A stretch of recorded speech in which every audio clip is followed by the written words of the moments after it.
اعوذ باللہ من الشیطان اللعین الرجیم بسم اللہ الرحمن الرحیم۔ میرے واجب الاحترام مومنین و مومنات، السلام علیکم ورحمۃ اللہ وبرکاتہ۔ مومنین کرام، اس مشکل ترین دور میں کثرت کے ساتھ لوگ پریشانی میں مبتلا ہیں کہ اس مہنگائی کا مقابلہ کیسے کریں۔ جو کماتے ہیں وہ پورے نہیں ہوتے، مقروض ہوتے جا رہے ہیں۔ جو کماتے ہیں مہینہ ختم ہونے سے پہلے ختم ہو جاتا ہے، قرض لینا پڑتا ہے، اور یہ بھی پریشانی ہے کہ وہ قرض کیسے ادا کریں گے۔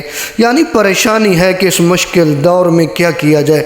تو ظاہر ہے جو بھی مشکل ہوگی رجوع تو خدا سے کرنا ہے، مانگنا تو خدا سے ہے، کیونکہ وہی دینے والا ہے، وہی رازق ہے، وہی رب العالمین ہے۔ ظاہر ہے مانگنا تو خدا سے ہوگا، وہ رازق جو ہے وہ دینے والا ہے، جو موسیٰ علیہ السلام کی قوم کے لیے من و سلوہ اتار سکتا ہے، تو ظاہر ہے وہ ہمیں بھی دے سکتا ہے۔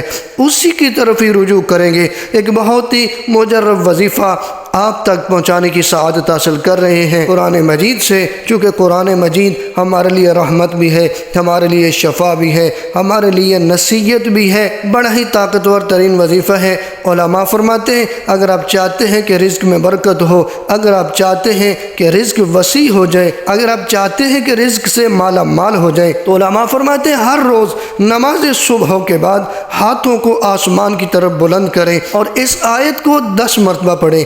جو آیت آپ کے سامنے آ رہی ہے یہ سورہ مائدہ کی آیت نمبر 114 ہے۔ بسم اللہ الرحمن الرحیم۔ ربنا انزل علینا مائدة من السماء تکون لنا عیدا لأولنا وآخرنا وآیة منک وارزقنا وانت خیر الرازقین۔ علماء فرماتے ہیں کہ اس آیت کو، جو کہ سورہ مائدہ کی آیت نمبر 114 ہے، ہر روز نماز صبح کے بعد ہاتھوں کو آسمان کی طرف بلند کر کے اس آیت کو 10 مرتبہ پڑھا کرے تو پروردگار بہت جلد رزق کا انتظام کرے گا۔